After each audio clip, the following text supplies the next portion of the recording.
నమస్తే, నేను Rajesh. Welcome to 6 special డిబేట్కి స్వాగతం. ఇక వైఎస్ఆర్ కాంగ్రెస్ పార్టీ అధికారం చేపట్టి సరిగ్గా 3 ఏళ్ళు అవుతుంది. సో ఈ 3 ఏళ్ల పాలనలో ఎన్నో అద్భుతాలు చేశాం. దాదాపు ప్రజలకు ఇచ్చిన హామీలు ఏవైతే అవన్నీ కూడా 95% అమలు చేశామంటూ వైఎస్ఆర్ కాంగ్రెస్ పార్టీ శ్రేణులు సంబరాలు చేసుకున్నారు. ఇటు ప్రతిపక్షాలు ముఖ్యంగా టీడీపీ ఒక ఛార్జ్షీట్ దాఖలు చేసింది. ఈ 3 ఏళ్లలో ఎన్నో అరాచకాలు, ఎంతోమంది మహిళలపైన, అదేవిధంగా ఇటు దళితులపైన దాడులు, అత్యాచారాలు జరిగాయని చెప్పేసి కూడా వాళ్ళు ఒక ఛార్జ్షీట్ దాఖలు చేశారు. శాంతి భద్రతల సమస్య తలెత్తిందనే విధంగా కూడా ఛార్జ్షీట్ దాఖలు. నిజంగా పరిస్థితి ఉందా? మరి ఈరోజు వైఎస్ఆర్ కాంగ్రెస్ పార్టీ చెప్తున్నట్లు జగన్మోహన్ రెడ్డి ఈ 3 ఏళ్లే కాదు 30 ఏళ్ళు ఇంకా అధికారంలో ఉంటారు, ప్రజలు ఆ రకంగా ఆయనను ఆదరిస్తున్నారు అని చెప్పేసి చెప్తున్నారు. ఆ పరిస్థితి ఉంటుందా? సో ఇలాంటి అంశాలకు సంబంధించి మనం చర్చిద్దాం. చర్చలో పాల్గొంటున్నారు మనకు టీడీపీ నుంచి బ్రహ్మన్ చౌదరి గారు, ఇక అనలిస్ట్ మనకు ప్రసాద్ గారు, మరి కాసేపట్లో వైఎస్ఆర్ కాంగ్రెస్ పార్టీ నుంచి వెంకరెడ్డి గారు, అదేవిధంగా బీజేపీ నుంచి సుహాసిని ఆనంద్ గారు కూడా లైవ్లో జాయిన్ అవుతారు. ముందుగా ప్రసాద్ గారు మీరు చెప్పండి, ఈ 3 ఏళ్ళు జగన్మోహన్ రెడ్డి అధికారం చేపట్టి 3 ఏళ్ళు అవుతుంది. 3 ఏళ్లలో వైఎస్ఆర్ కాంగ్రెస్ పార్టీ మనం చూస్తున్నాం, సమరాలు చేసుకుంటున్నారు జిల్లాలో అక్కడిక్కడ. దాదాపు 95% హామీలన్నీ అమలు చేశాం, ప్రజలు ఎంతో సంతోషంగా ఉన్నారు. ఇక 3 ఏళ్లే కాదు 30 ఏళ్ళు కూడా అధికారంలో ఉంటారు జగన్మోహన్ రెడ్డి అని. ముందుగా 60 ప్రేక్షకులకి, ప్యానల్ ఉన్న పెద్దలకి మీకు కూడా నమస్తే అండి. నమస్తే. 3 సంవత్సరాలు కంప్లీట్ చేసుకున్న జగన్మోహన్ రెడ్డి గారి ప్రభుత్వానికి ముందు అభినందనలు. 5 సంవత్సరాల్లో 3 సంవత్సరాలు గతించినందుకు ప్రజలకి ధన్యవాదాలు భరించినందుకు. మిగిలిన 2 ఏళ్లలో ముక్త విముక్త ఈ రెండిట్లోంచి ఏదో ప్రజలు తేల్చుకుంటారు అన్న దాంట్లోంచి ఈ 3 సంవత్సరాల పరిపాలనలో సాధారణంగా ఒక 75 సంవత్సరాల స్వతంత్రంలో నేను చూసింది ఆయన పొట్టి శ్రీరాములనే మహానుభావుడు త్యాగంతో ఏర్పడిన ఆంధ్ర రాష్ట్రంలో గత ప్రభుత్వాలు ఒక చూడండి, రిలే బ్యాటిల్లో ఒకళ్ళు 400 మీటర్ల రిలేలో ఒకళ్ళు బ్యాటిల్ ఇచ్చిన తర్వాత నెక్స్ట్ ప్రభుత్వం కంటిన్యూషన్ చూసాం. కానీ ఇక్కడ వినూత్నంగా గత ప్రభుత్వాలకి విభిన్నంగా ప్రవర్తిస్తున్న ఈ ప్రభుత్వాన్ని ఫస్ట్ టైం చూస్తాం. వాస్తవానికి సంక్షేమమే పెద్దపీట వేద్దాం అన్న ఒక బాధ్యతను ఎత్తుకెత్తుకొని ఈ ప్రభుత్వం కింద చూస్తే సంక్షేమం తప్ప మిగిలినవన్నీ గాలికి వదిలేసి అసలు ఈ రాష్ట్ర నేపథ్యం, రాష్ట్రం ఏర్పడింది ఏ ప్రాతిపదిక మీద, తర్వాత ఇక్కడ జరిగిన సంఘర్షణ, ఇక్కడ జరుగుతున్న స్థితిగతులను ప్రభావితం చేసిన అంశాలు అండ్ ఇక్కడ ఉద్యోగ కల్పన ఇలాంటివన్నిటిని చర్చించుకుంటూ ముందుకెళ్తే వీటిల్లో zero.com అన్న ఒక వెబ్సైట్ ఓపెన్ చేస్తే దాంట్లో ఎందుకంటే ఎక్కడ వేసిన గొంగలి అక్కడే ఉన్నట్టు ఈ జగన్మోహన్ రెడ్డి గారి ప్రభుత్వం ఒక్కడుగు కూడా ముందుకెళ్లకుండా, అంటే సాధారణంగా ఏంటంటే కొన్ని బాధ్యతలు నిర్వర్తించవలసిన ఇవి ఉంటుంది ప్రభుత్వానికి ప్రజల తరఫున, సంక్షేమంతో పాటు ఇన్ఫ్రాస్ట్రక్చర్. ఎంతసేపు వాళ్ళు ఇన్ఫ్రాస్ట్రక్చర్ అంటే ఏదో 4 బిల్డింగ్లు కట్టామంటారు. ఏం బిల్డింగ్లు అంటే సచివాలయ వ్యవస్థ, నెక్స్ట్ వాళ్ళకి సంబంధించిన ఏదో చిన్న ఆరోగ్య కేంద్రాలు లాంటివి, నెక్స్ట్ రైతుల సంబంధించిన ఏవో కొన్ని ప్రాంతాల్లో 3 బిల్డింగ్లు 4 బిల్డింగ్లు కట్టి దీన్ని అభివృద్ధి కింద వాళ్ళు అభివర్ణిస్తారు. వీళ్ళు చెప్తున్న దాన్ని అభివృద్ధి సంక్షేమం అంటే మేము చేసింది అభివృద్ధి అన్నది మాత్రం చెప్తున్నారు. గమనించగలిగి ఎప్పుడైనా సరే వాస్తవానికి దగ్గరగా ఏ ప్రభుత్వం అయినా సరే, గత ప్రభుత్వాలు తీసుకున్న ఉదాహరణకి సింగిల్ విండో పథకం కింద ఏర్పడిన ఈ సేవా కార్యక్రమాల నుంచి కిరణ్ కుమార్ రెడ్డి గారి ఆధ్వర్యంలో అది పరివర్తన చెంది మీ సేవ కింద, ఎందుకంటే రెవెన్యూ వ్యవస్థలో జరుగుతున్న అవకతవకల్ని ప్రజా మాధ్యమాలకు దగ్గర చేయడానికి ఒక్కొక్క ప్రభుత్వం ఒక్కొక్క వినూత్న పందాల్లో తీసుకున్నానికి వీళ్ళు సచివాలయ వ్యవస్థలు. ఇక్కడ మీకు గమనించవలసిన విషయం అంటే మనం ప్రత్యక్ష పరోక్ష పన్నులతో కట్టిన వీటిల్ని ఇండైరెక్ట్ గా ఒక ప్రైవేట్ ఆర్గనైజేషన్ త్రూగా మనం కట్టిన బిల్లుల్లో వచ్చే కమిషన్ వాళ్ళకి జీతాలు కార్యనిర్వహణ విధిస్తున్నారు. అంటే ప్రసాద్ గారు వైఎస్ఆర్ కాంగ్రెస్ పార్టీ నేతలు ఏం చెప్తున్నారు అంటే దేశంలో ఎక్కడ లేని విధంగా అమ్మఒడి పథకాన్ని మేము అమలు చేశాము, పేదవాడికి ఇల్లు దాదాపు ఫస్ట్ ఫేజ్లో నాకు తెలిసి 15,60,000 ఇళ్ళ దాకా పేదవాడికి ఇల్లు కట్టించాము. సో ఇలాంటివన్నీ చెప్తున్నారు కదా, పింఛన్ కావచ్చు, ఇవన్నీ కనబడట్లేదంటే ఏం చెప్తారు? అంటే కనిపిస్తే కనిపించే ఏం చెప్తాం సార్. అమరావతిని గ్రాఫిక్స్ అన్నారు, బిల్డింగ్ ఎక్కి కిందకి ఎంతమంది దగ్గర అర్థం అవ్వలేదు కదా, అది గ్రాఫిక్స్ కాదు బిల్డింగ్లు అని. అలా వాళ్ళు ఏవో చెప్తూ ఉంటారు ప్రతిసారి. వాళ్ళు చెప్పేది ఏంటంటే మేము అన్ని చేసేసాం, ప్రజలు మాత్రమే అర్థం చేసుకోలేకపోతారు. అది ప్రజలు కాదు, రాజకీయ పార్టీలు అర్థం చేసుకోలేకపోతే ప్రజలు అర్థం చేసుకున్నారు అంటున్నారు. దానికే కదా ఇప్పుడు ప్రజా ప్రతిస్పందన నాయకులు కానీ, బస్సు యాత్రలు కానీ, వెలవలబోతున్న సభలు and in the same scenario ప్రజాక్షేత్రంలోకి ప్రజల దగ్గరికి వెళ్తున్న ఎమ్మెల్యేలకి ఏ విధంగా చేత్కారాలు ఎదురవుతున్నాయి తెలుస్తూనే ఉన్నాయి కదా. ఓకే, 151 నియోజకవర్గాల్లో అన్ని దగ్గర అలా జరగకపోవచ్చు, కొన్నైనా జరుగుతున్నాయి, కొన్ని బాగా జరిగాయి. అంటే ఏం జరుగుతున్నాయి? సంక్షేమ పథకాలు అందుతున్న వాళ్ళు మాత్రమే హ్యాపీగా ఉండి మిగిలిన బేసిక్ ఇన్ఫ్రాస్ట్రక్చర్స్ ఏముంటాయి? రోడ్లు కానీ, కరెంటు కానీ, ఇలాంటి వాటి మీద తీవ్ర వ్యవస్థలు గురవుతున్నప్పుడు ఏం చేశారు? వాళ్ళు ఏ పథకం ప్రవేశపెడదామన్నా, ఏది వినూత్నంగా చేద్దామన్నా అవుట్కమ్ ఎక్కడ సస్టైన్ అవుతుందో చెప్పమనండి. వాళ్ళు చెప్పిన ఫిగరిస్టిక్ ఈ గృహాల నిర్మాణంలో గత ప్రభుత్వం నిర్మించిన బీజేపీ ప్రభుత్వంతో అనుసంధానించుకున్న టిడ్కో ఇల్లు కానీ ఇవన్నీ మన వెంకయ్యనాయుడు గారి ఆధ్వర్యంలో వచ్చినవి ఎక్కడ ఒకరికైనా దాన్ని శాంక్షన్ చేసి ఇచ్చారేమో చూడమనండి ఒకసారి. సో ఈ విధంగా చెప్పడానికే ఉందండి. గ్రాఫిక్ ఫిగర్స్ లాగా వాళ్ళు అభివృద్ధిస్తున్నట్టు ఎప్పుడైతే ఈ ఫిగర్ని కన్సల్టేట్ చేసుకుంటూ ఎన్ని ఇల్లు ఇచ్చాం, ఎంతంత అభివృద్ధి చేసాం అంటే ఎక్కడ కళ్ళ మంది కనబడాలి కదా.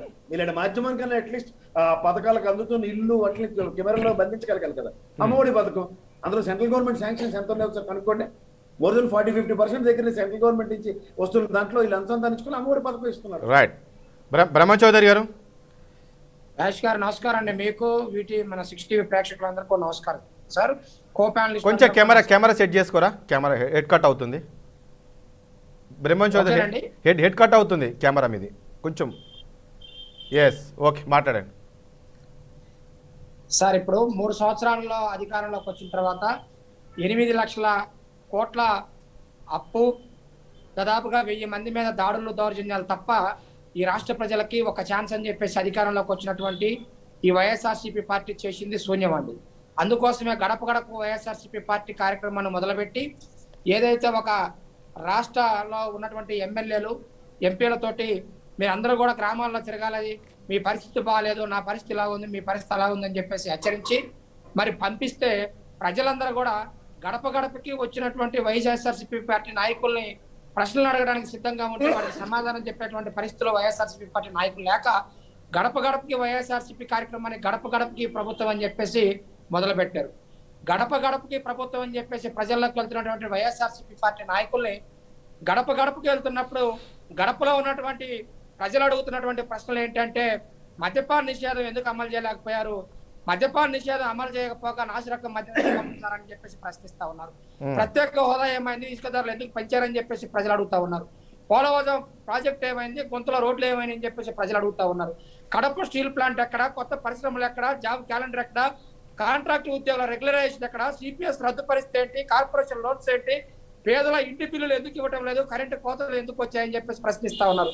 ఆర్టీసీ ఛార్జీలు ఎందుకు పెంచారు, నిత్యావసర ధరలు ఎందుకు పెంచారు, పెట్రోల్ డీజిల్ ధరలు ఎందుకు పెంచారు, సిమెంట్ ధరలు ఎందుకు పెంచారు, పేదల కోసం పెట్టిన అన్న క్యాంటీన్లు ఎందుకు మూసేశారు, నిరుద్యోగ భృతి ఏమైంది, పేదల కోసం ఇచ్చేటువంటి పెళ్లి కానుక ఏమైంది, ఎన్ఎస్ఎఫ్డిసి లోన్లు ఎందుకు ఆపారు, చంద్రన్న బీమా ఏమైంది, రేషన్ ద్వారా ఇస్తానని చెప్పినటువంటి సన్న బియ్యం ఏమైంది, ఎస్సీ ఎస్టీ బీసీ మహిళలకు 45 సంవత్సరాలకి ఇస్తానన్నటువంటి పెన్షన్ ఏమైంది, తెలుగు భాష ఏమైంది, అభయాస్తం డబ్బులు ఏమైంది అని చెప్పేసి ఎమ్మెల్యేలు ఎంపీలను ప్రస్తావిస్తా ఉంటే సమాధానాలు చెప్పలేక గడప గడపకు వైఎస్ఆర్సీపీని గడప గడపకు ప్రభుత్వంగా మార్చుకొని గడప గడపకు ప్రభుత్వాన్ని ఈ రోజున బస్సు యాత్రగా మార్చుకొని సామాజిక బస్సు యాత్ర పేరుతోటి మరి మంత్రులందరూ కూడా బస్సుల్లో ఎక్కి ప్రజల ముందుకెళ్తే ప్రజలు చేదరించుకొని ఇళ్లలో కూర్చుంటా ఉంటే వీళ్ళ మీటింగ్లకు రాలేకపోతా ఉంటే నిన్న మొన్న చూస్తా ఉన్నాం. కర్నూలులో కానీ, నంద్యాలలో కానీ, లేకపోతే చిత్తూరులో కానీ, నెల్లూరు జిల్లాలో కానీ క్లబ్ డాన్సర్లను తీసుకొచ్చి నాయకులు బస్సు యాత్రకు వచ్చే ముందు ఒక 4-5 గంటలు డాన్సులు వేపిస్తా ఉన్నారు, అశ్లీల నృత్యాలు వేపిస్తా ఉన్నారు. అయినా కూడా ప్రజలు రావట్లేదు. అంటే వైఎస్ఆర్సీపీ ప్రభుత్వం చెప్పినటువంటి సంక్షేమం పోటకం, వైఎస్ఆర్సీపీ ప్రభుత్వం చెప్తున్నటువంటి అభివృద్ధి పోటకం ఈ రోజుకి రాష్ట్రంలో 2014 నుంచి 95% అమలు చేసామంటున్నారు కదా. రోడ్డు వేస్తే 95% అమలు చేశామంటున్నారు కదా బ్రహ్మ గారు. ఇప్పుడు 95% అమలు చేశారు. ఈ 3 ఏళ్ళు కాదు 30 ఏళ్ళు నెక్స్ట్ జగన్మోహన్ రెడ్డి అధికారంలో ఉంటారనేది ఒక ధీమాగా చెప్తున్నారు వాళ్ళు వైఎస్ఆర్ కాంగ్రెస్ పార్టీ. 95% వీళ్ళు చెప్పినవి చేస్తే ఇందాక నేను అడిగినటువంటి 25 పాయింట్లు ఏమైనా రాజేష్ గారు సమాధానం చెప్పాల్సినటువంటి అవసరం వైఎస్ఆర్సీపీ పార్టీ నాయకుల మీద ఉంది. ఏం చెప్పారు? విడతల వారీగా పెంచుకుంటూ పోయాడు, పెంచుకుంటూ పోతానని చెప్పాడు. పెన్షన్ ఏం చేశాడు చెప్పండి? రైతు బీమా ఏమైంది, చంద్రన్న బీమా ఏమైంది, అన్నా క్యాంటీన్లు ఏమైంది, మహిళల రక్షణ విషయంలో చెప్పింది ఏమైంది, దిశ యాప్ ఏమైంది, దిశ యాక్ట్ ఏమైంది, ఎక్కడ జరిగింది? వీళ్ళు చెప్పేవాడికే చేసేవాడికే పొంతం లేదు. 3 ఇళ్ళు మాత్రమే కట్టారు ఇప్పటి వరకు అని చెప్పేసి పార్లమెంట్ నిర్ధారించింది. కానీ చిన్న సమస్యను కూడా ఒకటి బ్రహ్మంగారు, చిన్న సమస్యను కూడా మీరు దాన్ని చిలికి గాలివానగా మీరు దాన్ని క్రియేట్ చేస్తున్నారు అంటే ఏం చెప్తారు? ఏ సమస్య మేము సృష్టించాము, ఏ సమస్యని సృష్టించాము మీరు సమాధానం మీరు అడగండి. మొన్న చూసాం కదా, మొన్న అమలాపురంలో చూసాం కదా చిన్న ఎగ్జాంపుల్. అందులో అంతా జనసేన టీడీపీ వాళ్ళే ఉన్నారు అంటున్నారు కదా. అనంతపురంలో మంత్రి విశ్వరూప్ గారి ఇంటి మీదకి ఎవరు పోయారు, అక్కడ సూసైడ్ ఎవరు చేసుకోపోయారు, ఆ కౌన్సిలర్ ఎవరితో ఫోటోలు దిగాడు, ఏ పార్టీ వ్యక్తి అన్నది రాష్ట్రం మొత్తానికి తెలుసు.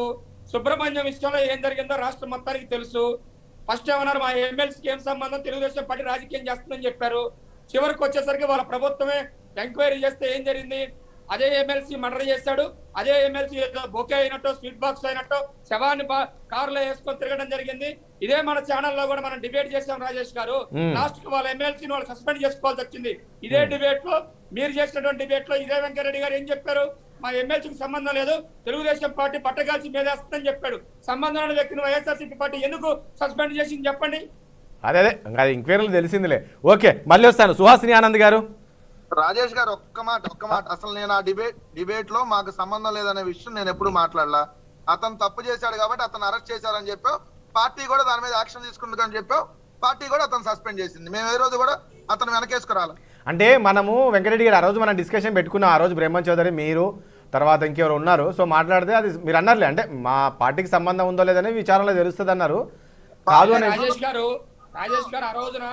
ఆ రోజు మీరు మాట్లాడితే కూడా వెంకటరెడ్డి గారు మీ మీద కూడా విచ్చుకుపడ్డారు. ఆ రోజున ఎలా డిక్లేర్ చేస్తారు, వినండి, మీ పార్టీకి ఏం సంబంధం ఉంటది? ఒక వ్యక్తిగా అతను చేసిన తప్పు మీద అతను యాక్షన్ తీసుకున్నాం. అతను ఎమ్మెల్సీ కదా. వైఎస్ కొండారెడ్డి కూడా ఇట్లా చేస్తే యాక్షన్ తీసుకున్నాం. మేము ఎవరిని కూడా ఉపేక్షించాం. మీ నారాయణని అట్లాగా మీలాగా వెనకేసుకొని రావని చెప్పి మేము చెప్తాం క్లియర్ గా. అది మీరు కూడా గుర్తు తెచ్చుకోండి రాజేష్ గారు. మన ఇద్దరి మధ్య కూడా ఆ రోజు అదే దాంట్లో చెప్తాం. మాది అచ్చెన్నాయుడు లేదంటే నారాయణ ఈ విషయం వచ్చినప్పుడు వాళ్ళు వెనకేసుకొని, అంటే అట్లా ఎందుకు వచ్చింది అంటే ఆ రోజు అట్లా కాదు. అతను మీ ఎమ్మెల్సీ దొరకడానికి కాదు వెంకరెడ్డి, ఆ రోజు మీ ఎమ్మెల్సీ దొరకడానికి పోలీసులకు 3 రోజులు సమయం పట్టిందా అనే దానిపైన మనకు వచ్చింది. అంటే ఎక్కడ దాక్కున్నాడు ఏంటి, అదే ఎవరు అచ్చెన్నాయుడు కావచ్చు, మరొక 2 నిమిషాలు మాట్లాడు. ఓకే, అది సబ్జెక్ట్ వేరేలే, ఆ సబ్జెక్ట్ వేరేలే. విత్ 5 నిమిషాల్లో తీసుకెళ్లి అరెస్ట్ చేయరండి. విచారణ చేసిన తర్వాత అతను నిజంగా చేశాడు అన్న దానిపై అరెస్ట్ చేస్తారని చెప్పారు.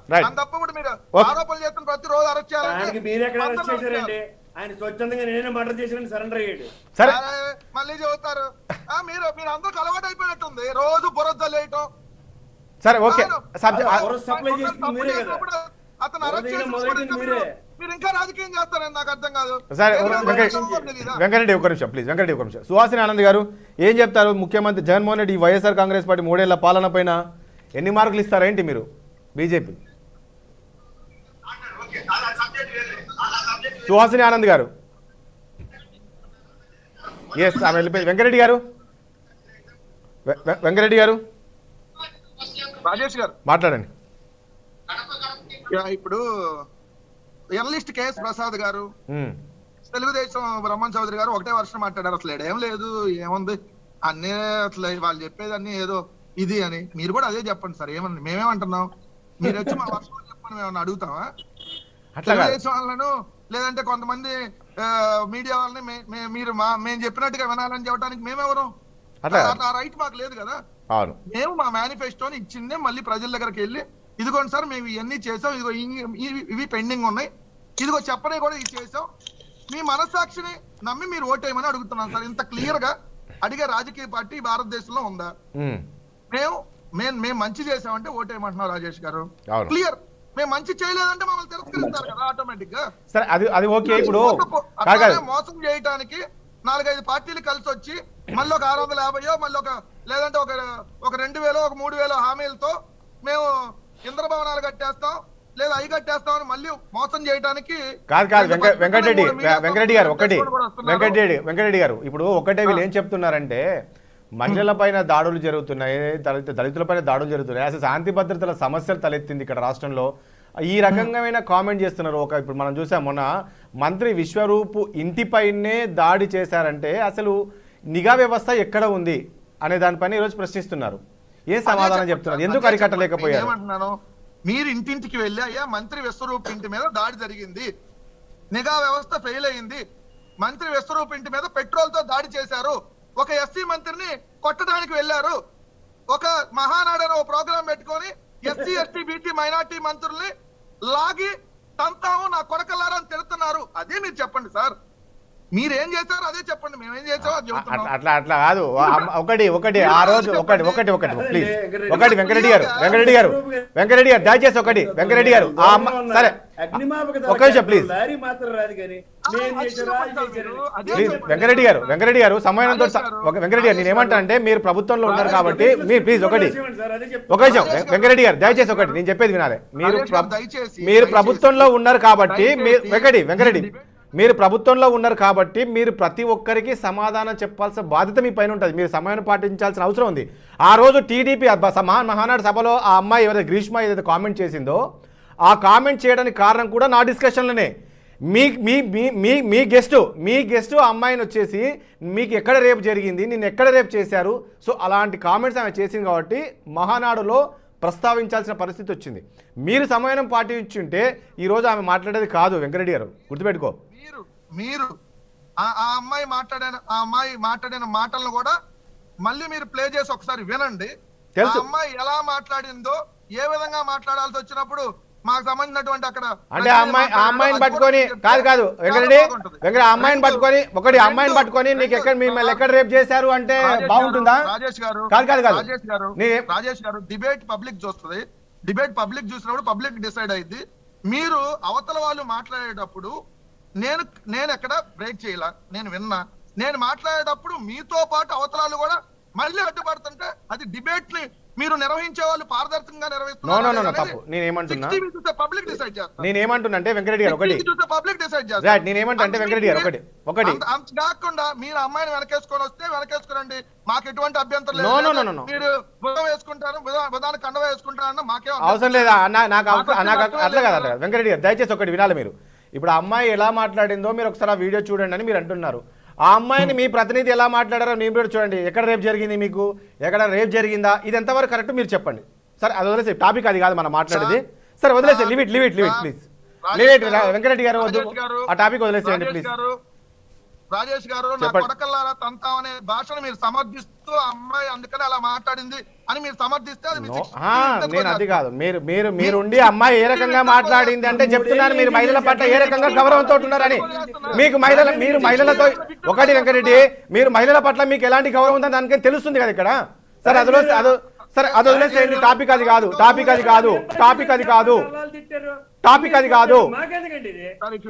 మీరు మాట్లాడుకోండి సార్, మీరు అందరూ నో ప్రాబ్లం. వెంకరెడ్డి గారు దయచేసి ఒకటి, ఆ టాపిక్ అది కాదు.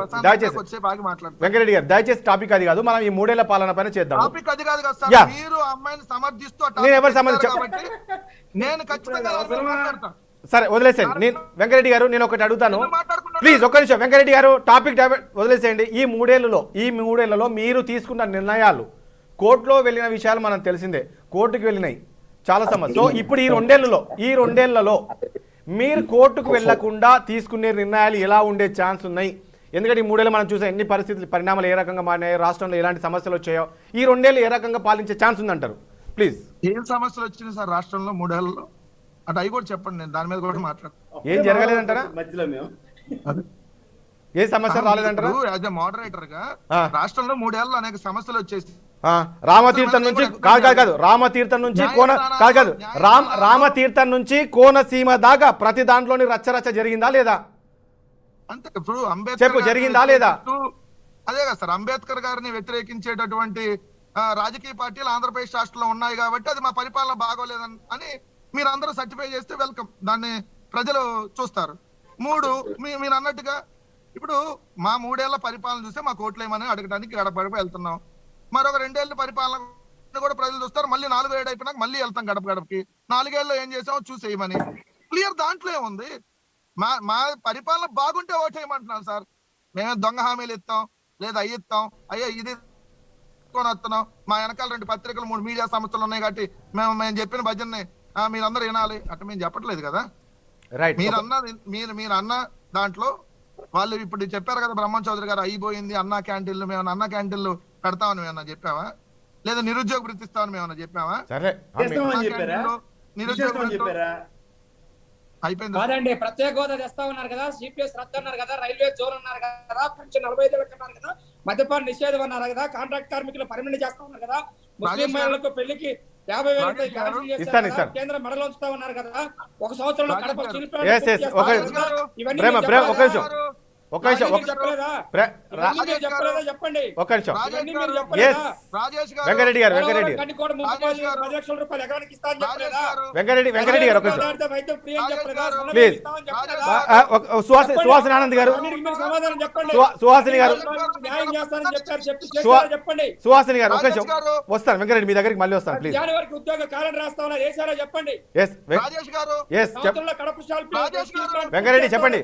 రాజేష్ గారు చెప్పండి సార్ మీకు ఇది మీరు పద్ధతిగా డిబేట్ వ్యవహరిస్తున్నారని మీకు రాజేష్ అనిపిస్తే గారు మీరు మీరు నా ప్రశ్నలకు సమాధానం చెప్పానండి. నేను వాళ్ళు నేను మాట్లాడినప్పుడు Please. నేను విన్నా వాళ్ళు మాట్లాడినప్పుడు వెంకరెడ్డి గారిని నా ఒక్క నిమిషం ప్లీజ్ చెప్పండి. చేస్తున్నారు వాళ్ళు interrupt ప్రత్యేక చేస్తున్నారు. ప్లీజ్ ఒక్క నిమిషం ప్లీజ్ మీరు సమర్థులు వెంకరెడ్డి గారు మీరు మద్యపాన నిషేధం ఏమైంది? Okay sir. ఉద్యోగాలు ఏమైంది? రైట్ ఒక్క నిమిషం ప్లీజ్ ఒక్క నిమిషం చెప్పాలి కదా.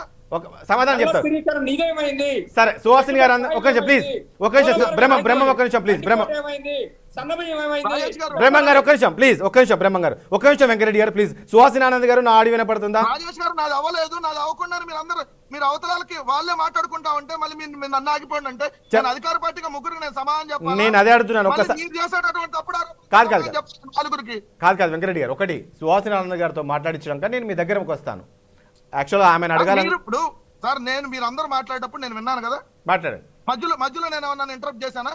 మాట్లాడండి మరి మీరు మళ్ళీ ఎందుకు ఇంటరప్ట్ చేస్తున్నప్పుడు మీరు ఎందుకు అడ్డుకోరు? ఎందుకు అడ్డుకోలేదు చెప్తున్నా మీరుండి ఎక్కడ జరిగినా ఏం జరిగింది రాష్ట్రంలో అంటే నేను చెప్తున్నా రాజేష్ గారిని గొంచుకొని అరుస్తుంటే ప్లీజ్ మాట్లాడు వెంకరెడ్డి ప్లీజ్ మీతో ఎవరి టైం ఇదే ప్రాబ్లం సార్ డిబేట్ లో. దయచేసి రాజేష్ మాట్లాడు. గారు అతని దగ్గర మాట్లాడటం చేతగాక తప్పలేక చేస్తారా? మాకు అడిగిన వాడికి సమాధానం చెప్పి టైం ఇచ్చారు కదా రాజేష్ గారు. ఒకటి వెంకటరెడ్డి టైం వేస్ట్ అవుతుంది ప్లీజ్ వెంకరెడ్డి గారు మేము నా దేశ భాషలు మోడరేటర్ గారు టైం ఇచ్చినప్పుడు వెంకటరెడ్డి ఒకటి వెంకరెడ్డి గారు మాట్లాడండి. ఎందుకు మోడరేటర్ గారి మీద మీరు వెంకరెడ్డి సమాధానం లేదు. ఫ్రస్ట్రేషన్ ఎక్కువైంది. మీటింగ్లు జనాలు వెంకరెడ్డి ఫ్రస్ట్రేషన్ పెరుగుతుంది డే బై డే మీకు. కాదు కాబట్టి మాకు ఆ భాష చేత వెంకటరెడ్డి ఫ్రస్ట్రేషన్ పెరుగుతుంది day by day. Venkatreddy please బూతులు తిట్టడం మాకు ఆ భాష చేత కాదు సార్. ఒకటి వెంకరెడ్డి ఎవరు ఒకటి వెంకరెడ్డి ప్లీజ్ బ్రహ్మ ఒక్క నిమిషం ప్లీజ్ వెంకటరెడ్డి ఇప్పుడు చార్జ్ షీట్ వెంకటరెడ్డి దయచేసి ఒకటి ప్లీజ్ టైం వేస్ట్ చేయకండి వెంకటరెడ్డి గారు ప్లీజ్ మాట్లాడండి సబ్జెక్ట్ రండి ప్లీజ్ టీడీపీ ఈరోజు ఒక చార్జ్ షీట్ విడుదల విషయం మాట్లాడే వెంకరెడ్డి ప్లీజ్ ఫ్రస్ట్రేషన్ వద్దు ప్లీజ్ కంట్రోల్ ఉండండి మీరు ఎవరు ఫ్రస్ట్రేషన్ సార్ మీరందరూ నేను మాట్లాడుతుంటే అడ్డుపడతా ఒక్క నిమిషం దయచేసి ఒకటి ఎవరు అడ్డుపడ్డారు? మీరు అడిగారు. బ్రహ్మ ఒక్క నిమిషం ప్లీజ్ ఒక్క నిమిషం ఉండండి చెప్పాను నేను అడుగుతున్నాను. ప్రత్యేక పదవి ఏమైంది? సిపిఎస్ రద్దు ఏమైంది? రైల్వే జోన్ ఏమైంది? ప్లీజ్ ఒక్క నిమిషం మళ్ళీ టాపిక్ ఒకటి బ్రహ్మ ప్లీజ్ అది అడిగారు కదా ఒక నిమిషం ఒకటి వెంకరెడ్డి గారు ఒక విషయం చెప్పు ఈ రోజు టీడీపీ ఒక చార్జ్ షీట్ విడుదల చేసింది దాని గురించి ఏం చెప్తారు చెప్పు ఇంకో 2-3 విడుదల చేయమని చెబుతున్నాం. మీరు ఎన్ని కావాలని విడుదల చేసి ఎవరికి కావాలో అలా పంచుకోండి అని చెబుతున్నాం. ఇంకేమైనా కావాలి సార్? ఈ రోజు మంత్రులు మధ్యలో దూరం రైట్ ఒక నిమిషం మళ్ళీ వస్తానండి సుహాసిని ఆనంద్ గారు సుహాసిని గారు ఒకటి అందరికీ నమస్కారం. కానీ ఒకటండి ఇక్కడ ముఖ్యంగా ఏంటంటే 3 సంవత్సరాల పాలనలో ఏం చేశారు అన్నదే కదా ఇప్పుడు అందరి ప్రశ్న. అదే ఇప్పుడు దానికి సమాధానం చెప్తాను అని వెంకటరెడ్డి గారు చెప్తున్నప్పుడు ఇంకా నాకన్నా I think it is better to listen to his version. అదే బెటర్. Thank you madam. అంటే మీకేం తెలియదు ఏమనిపిస్తుంది అంటే వీళ్ళు ఆరోపణలు చేస్తున్నారండి ఏం లేదు అని ఈరోజు టీడీపీ థ్యాంక్ యూ మేడం మీరు అర్థం చేసుకున్నారు.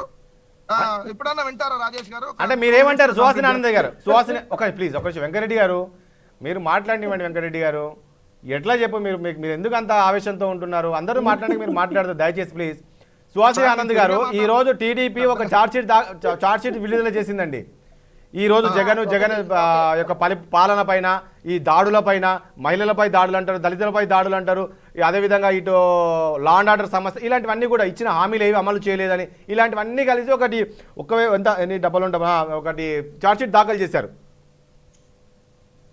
మీరు సమర్థిస్తున్నారా ఈరోజు టీడీపీ ఛార్జ్షీట్ దాఖలు చేశారు కదా వాళ్ళు చెప్పినన్ని వాస్తవమే అనుకుంటున్నారా? ఎవరు నన్నే అడుగుతున్నారు? మిమ్మల్ని అడుగుతున్నాను. ఇప్పుడు అలా కాదు. ఈ 3 years ఆఫ్ పాలనలో ఇవాళ మహానాడు జరుపుకుంటున్నారో పక్కనేమో సామాజిక న్యాయ భేరి అంటున్నారు. అసలు ఒకటి వైసీపీకే అర్థం అవ్వాలి వాళ్ళు సుదీర్ఘ పాదయాత్ర చేసినప్పుడు ఏమేం ప్రామిసెస్ చేశారు ఏం చేశామని చెప్పుకోవడానికి ముందుకి ఆ ఏం చేశారని ప్రజల నుంచి ఓట్స్ అడుగుతున్నారని ఇప్పుడు మా ప్రశ్న కూడా. ఇప్పుడు వాళ్ళే మాట్లాడుతూ సామాజిక న్యాయ పేరు అని ఒక పేరు పెట్టారు. ఐ థింక్ సామాజిక న్యాయం ఎక్కడ జరుగుతోంది క్లియర్ గా ఇదే పోరు యాత్రలో వాళ్ళు మాట్లాడుతూ ధర్మాన గారు అన్నారు, ఒక ఎస్సీ ఎస్టీ బీసీ మైనారిటీకి మేము అండగా ఉంటాము అన్నారు. అందులో చాలా వదిలేశారు. మరి సామాజిక న్యాయం ఏ విధంగా జరుగుతోంది అని మేము మాట్లాడుతున్నాము. రెండోది వాళ్ళు ఇంకొక చాలా ముఖ్యంగా ఒక పాయింట్ చెప్పారు. మీ అందరికీ డబ్బులు వేస్తున్నాం కదా అకౌంట్ లో, ఇంకా మీకు అభివృద్ధి కూడా కావాలా, డబ్బులు వేసాం కదా అన్నారు. మరి ఒక మంత్రి పదవిలో ఉన్న వారే ఆ విధంగా మాట్లాడడంలో అర్థం ఏంటి? అంటే డబ్బులు వేసాం కదా సరిపోదా, అభివృద్ధి కావాలా, టైం పడుతుందండి, ఆగలేరా అన్నది వారు మాట్లాడడము. అసలు ఆ పార్టీ మరి ఏ విధంగా దీనిని ప్రజల దగ్గరికి వాళ్ళు పార్టీని తీసుకెళ్తున్నారు, ఏం అడుగుతున్నారు వాళ్ళు ప్రజల దగ్గర నుంచి, ఇంకొకటి సమాధానం చెప్పాలి. అండ్ ముఖ్యంగా మహిళల దగ్గరికి వెళ్తున్నారు. ఇప్పుడు అమ్మ లెక్కలకి అని మహిళల నుంచి వాళ్ళు ఓటు అడుగుతున్నారు. వీళ్ళు చేసిన ప్రధాన హామీ మహిళలకే, అక్క చెల్లెమ్మలకే చేసింది ఏంటంటే మద్యపాన నిషేధం. అది చెయ్యకుండా ఏమని వీళ్ళు ఓట్లు మహిళలను అడుగుతున్నారు. ఇంకా యూత్ కొద్దాము, మాదక ద్రవ్యాలు పెట్టరేగిపోతున్నా చుట్టుపక్కల రాష్ట్రాల నుంచి వచ్చేస్తున్నాయి. దానికి విచ్చలవిడితనం పెరిగిపోయి యూత్ కి ఇంకొకటి జాబ్ క్యాలెండర్ ఏదైతే వాళ్ళు డిసైడ్ చేసి వాళ్ళు విడుదల చేస్తామన్నారో అంతవరకు జాబ్స్ ఇవ్వలేకపోయారు. ఏం అడుగుతారు యూత్ నుంచి, ఏం అడిగి వాళ్ళు ఓట్లు అడుగుతారు. సో ప్రతి కేటగిరీస్ లోనూ వాళ్ళు ఒక్కొక్క హామీ ఇచ్చి ముందుకు వచ్చారు కదా, ఆ హామీలు నెరవేర్చలేదు 3 సంవత్సరాలలో. పైగా వీరు ఇప్పుడే బస్సు యాత్ర అని చెప్పి ప్రత్యేకంగా ఓట్లు అడగడం కోసం, ఓట్ల కోసం ఇది ఏదైతే బస్సు యాత్ర చేస్తున్నారో మరి ఏం చేశారని వీళ్ళందరూ వాళ్ళు ఓట్లు అడుగుతున్నారు అన్నది మేము ప్రశ్నిస్తున్నాం. అందిపుచ్చుకోవాలి. ఇప్పుడు ఏదైనా సరే అభివృద్ధి వాళ్ళు చూపించింది చేశాము అని చెప్పమనండి, కానీ వాళ్ళు చేసింది ఏంటి? డైరెక్ట్ బెనిఫిట్ ట్రాన్స్ఫర్స్, నగదు బదిలీ పథకం అంటే అభివృద్ధి? నగదు బదిలీ పథకాలు అన్నది ఒక పార్ట్ ఆఫ్ ది డెవలప్మెంట్ మాత్రమే. అది డిబిటీ స్కీమ్ ఏదైతే కేంద్రం పెట్టిందో అదే వాళ్ళు ఇప్పుడు లీకేజ్ లేకుండా కొంత వేస్తున్నారు. అది కూడా కేంద్రం ఇచ్చిన దానికి కొంత యాడ్ చేసి, అదొక్కటి కాదు కదా అభివృద్ధి. మేం చెప్పామండి, ఇప్పుడు ఉజ్వల పథకంతో మేము 9 కోట్లు దేశంలో ఇచ్చాము, ఉజాలాతో 35 కోట్లకి ఇచ్చాము మేము ఎల్ఈడి బల్బులు, అలాగే ముద్రా రుణాలు 35 కోట్లకి ఇచ్చాము, అలాగే 3,12 లక్షల మందికి ఉచితంగా మేము చికిత్స చేయించాము. అలాగే ఇవాళ పోనీ ఆంధ్రప్రదేశ్ కి వస్తే, ఆంధ్రప్రదేశ్ లో 33 రైల్వే లైన్స్ కి 63,500 కోట్లు ఇస్తే దానికి 6 లైన్లకు కూడా వీళ్ళు ఏదైతే రాష్ట్ర ప్రభుత్వం ద్వారా ఇవ్వాల్సిన మ్యాచింగ్ గ్రాంట్ ఏ పార్ట్ అయితే పెట్టుకోవాలో అది కూడా పెట్టుకోలేక వాళ్ళు లేట్ చేస్తున్నారు. సో దాని వల్ల అది వెనక్కి పడిపోతుంది. అందువల్ల వీళ్ళు ఏ చేయూతని కేంద్రం ఇచ్చేది రాష్ట్రం అందుకోలేకపోతున్న పరిస్థితిలో వీళ్ళు ఏ విధంగా ఏ ప్రామిసెస్ చేసి వచ్చారు, ఏం అడిగి ఏం చేస్తామని మళ్ళీ ఇంకా కొత్త ప్రామిస్లు ఏం చేసి వీళ్ళు ఓట్లు అడుగుతున్నారు. సో వీటికి సమాధానం చెప్పాల్సిన బాధ్యత అధికార పార్టీగా సింహాసనం మీద కూర్చున్న వైసీపీకే ఉంది. So answer all this question. మాట్లాడచ్చండి వెంకరెడ్డి గారు, మీరే మాట్లాడుతున్నారు. ఎక్కడ మాట్లాడామండి? మాట్లాడండి. ఇప్పుడు మేడం అడిగిందో లేకపోతే వాళ్ళు అడిగిందో, మేము సంక్షేమ పథకాలు ఇచ్చాము, అభివృద్ధి ఏమి చేయలేదు అన్నారు కదా, ధన్యవాదాలు. ఫస్ట్ సంక్షేమ పథకాలన్నా ఇస్తున్నట్టు ఒప్పుకుంటున్నందుకు ధన్యవాదాలు. 2, అభివృద్ధి మేము గ్రామ స్థాయి నుంచి అభివృద్ధి ఏంటో చూపించాం. ఒకసారి గ్రామంలో మౌలిక సదుపాయాలు అంటే ప్రభుత్వ భవనాలు నిర్మించడం అది వాళ్ళకి డెవలప్మెంట్ కాదంట, అది గ్రామాల్లో ఇన్ఫ్రాస్ట్రక్చర్ గా చేసినట్టు కాదంట. మరి బిల్డింగ్లు నిర్మించడం ఇన్ఫ్రాస్ట్రక్చర్ కాదు అని మరి ఏ ప్రపంచ మేధావులు ఎవరు చెబుతా ఉన్నారు? సచివాలయాలు, రైతు భరోసా కేంద్రాలు, వైఎస్ఆర్ హెల్త్ క్లినిక్లు, డిజిటల్ లైబ్రరీలు, ఏదైతే నాడు నేడులో భాగంగా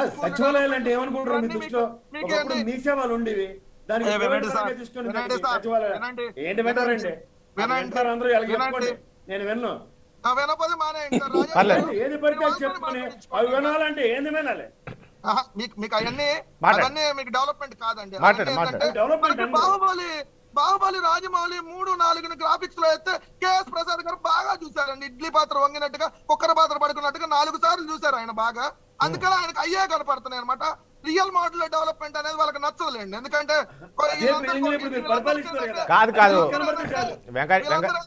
చంద్రబాబు నాయుడు గారు గ్రాఫిక్స్ లో తనివి తీరినటువంటి వాళ్ళు కాబట్టి వాళ్ళకి అయ్యే నచ్చుతాయి. కాబట్టి అట్లాంటి వాళ్ళకి మేము ఎంత చూపించినా వాళ్ళకి కనపడదు.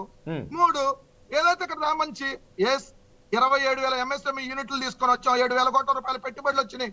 ఏదైతే కాదు ప్రేమ అది కాదు వెంకరెడ్డి గారు, వెంకరెడ్డి ఒకటి వెంకరెడ్డి గారు కాదు వెంకరెడ్డి గారు ఈ మూడేళ్లలో ఒకటి వెంకరెడ్డి గారు ఈ మూడేళ్లలో కనీసం రాజధాని ఏదంటే ఒక స్పష్టత లేదు, బిల్లు వెనక్కి తీసుకున్నారు. సో ఇప్పుడు ఏపీ రాజధాని ఏదంటే ఏం చెప్తారంటే ఏం సమాధానం చెప్తారు? దీనిపైన బాగా చర్చ జరుగుతుంది కదా. ఏపీ రాజధాని ఏదని చర్చ జరుగుతుందా? అట్లా కాదు కదా, ఈ మూడేళ్లలో రాజధాని ఏదైనా స్పష్టత లేదు, రాజధాని ఏదైనా దానిపైన ఒకటి 10వ తరగతి ప్రశ్నపత్రంలో ఇస్తే ఏమని సమాధానం రాస్తారు? వెంకరెడ్డి గారు చెప్పేది నువ్వు చిన్నపిల్లలాగా మాట్లాడకండి దయచేసి, ఓకేనా? ఒక మెచ్యూర్ గా మాట్లాడు, చర్చ జరుగుతుంది, మెచ్యూర్ గా మాట్లాడు.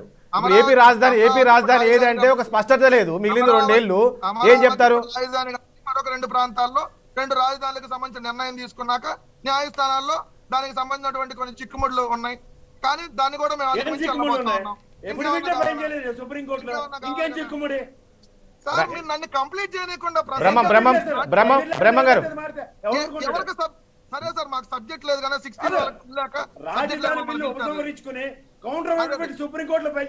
బిల్లే వెనక్కి తీసుకున్నారు కదా వెంకరెడ్డి, బిల్లే వెనక్కి తీసుకున్నారు కదా రాజధాని పైన. రైట్, బ్రహ్మం గారు ప్లీజ్. సార్ నన్ను ఒక నిమిషం, మీరు మాట్లాడట్లేదు ఒకటి విషయం వెంకరెడ్డి, నేను చెప్తున్నా సబ్జెక్ట్ మాట్లాడట్లేదు, మీరు ఇరిటేట్ అవుతున్నారు, గుర్తుపెట్టుకో ఇరిటేట్ అవుతున్నారు. ఖచ్చితంగా అందరు సమాధానం చెప్పాల్సిన బాధ్యత మీది, చిన్నపిల్లల్లా మాట్లాడకు. Right Brahmam please. మీకు రాజధాని చెత్తలా కనపడుతుందా? రాజేష్ గారు రైట్ బ్రహ్మం ప్లీజ్, బ్రహ్మం మాట్లాడండి ప్లీజ్, బ్రహ్మం మాట్లాడండి బ్రహ్మం ప్లీజ్. అదే రాజధానిలో కూర్చొని పరిపాలిస్తున్నప్పుడు రాజధాని గురించి మాట్లాడే ఒక్కెప్పుడో కోల్పోయావు. 3 రాజ్యాల బిల్లు ఉపసంహరించుకున్నప్పుడు మాట్లాడే అర్హత లేదు, రాజధాని గురించి మాట్లాడే అర్హత కోల్పోయారు. Right Brahmam please please. Venkat Reddy ఒక నిమిషం ప్లీజ్. మాటలు మాట్లాడండి, ఎందుకు వచ్చింది? Right Brahmam please. ప్రాక్టికల్ గా ఉన్న మాటలు మాట్లాడండి. రైట్ బ్రహ్మం ప్లీజ్ మాట్లాడరా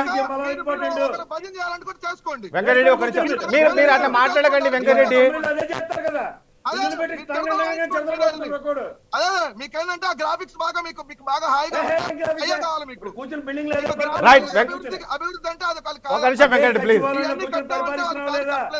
అదే హైకోర్టులో మొట్టుకెళ్ళి లేదా రైట్ బ్రహ్మంజీ బ్రహ్మ చౌదరి అదే కొత్తగా ఏమైనా చేశారా అని ఎట్టకారాలు. ఒక నిమిషం వెంకరెడ్డి ప్లీజ్.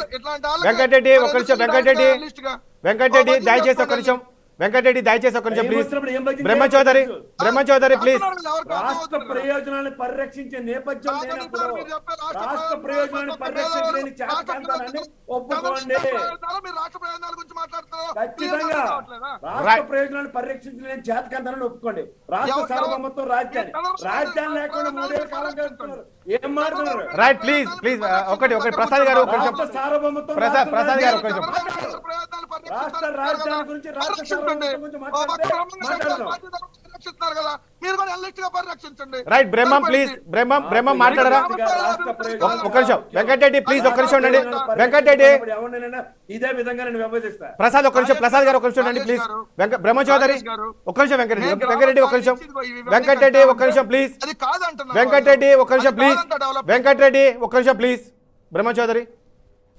చంద్రబాబు నాయుడు గారు బాదుడు కార్యక్రమంలో భాగంగా ఏ జిల్లాకి వెళ్ళినా కూడా ప్రజలందరూ కూడా స్వాగతం పలుకుతా ఉన్నారు. తెలుగుదేశం పార్టీ మీటింగ్లు కలకల్లాడుతూ ఉంటే వైఎస్ఆర్సీపీ బస్ యాత్రలు కావచ్చు, గడప గడప ప్రభుత్వం కావచ్చు, గడప గడపకి వైఎస్ఆర్సీపీ పార్టీ ప్రోగ్రాం కావచ్చు, ఏదైనా సరే వెలవెలబోతా ఉన్నాయి. చంద్రబాబు నాయుడు గారి మీటింగ్లకి లక్షలాది మంది వస్తా ఉంటే జగన్మోహన్ రెడ్డి గారి మీటింగ్కి బలవంతంగా తీసుకొచ్చినటువంటి ప్రజలు కూడా పారిపోతా ఉన్నారు. ఇవన్నీ కూడా ప్రజలు చూస్తా ఉన్నారు.